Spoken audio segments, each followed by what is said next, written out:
குழந்தைகளா, உங்களுக்கான கதை சொல்லி இதோ வந்துட்டேன். 1840s வாரண்டில் உருவாக்கின பல்ப் ரொம்பவே எக்ஸ்பென்சிவாக இருந்ததை பற்றி இது பார்த்தோம். இன்றைக்கி வீடியோவில் அதோட கண்டினியூஷனாக தான் பார்க்க போகிறோம். அதுக்கு முன்னாடி நம்ம சேனலை நிறைய பேர் சப்ஸ்கிரைப் பண்ணாமல் பார்க்குறீங்க. அதோட சுட்டி குழந்தைகள் சேனலை சப்ஸ்கிரைப் பண்ணிக்கோங்க.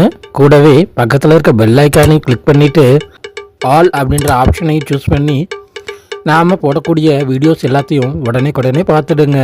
நம்ம சுட்டி குழந்தைகள் சேனலில் போடக்கூடிய வீடியோஸ்க்கு லைக் பண்ணிடுங்க. உங்களோட கமெண்ட்ஸை சொல்லிடுங்க. கூடவே உங்கள் ஃப்ரெண்ட்ஸ் அண்ட் ஃபேமிலிக்கு ஷேர் பண்ணிடுங்க.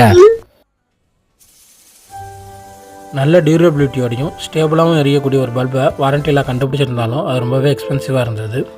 ஜோசப் ஸ்வான் அப்படிங்கிற ஒரு விஞ்ஞானி 1874 அந்த பல்பில் சில அப்டேஷன்ஸ் கொண்டு வர்றாரு.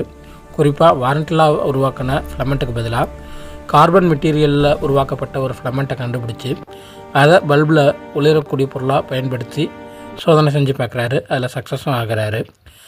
பல்பு காஸ்ட் வைஸ் கம்மியாகவே இருந்தாலும் பவர் கன்சம்ஷன் ரொம்பவே அதிகமாக இருந்தது.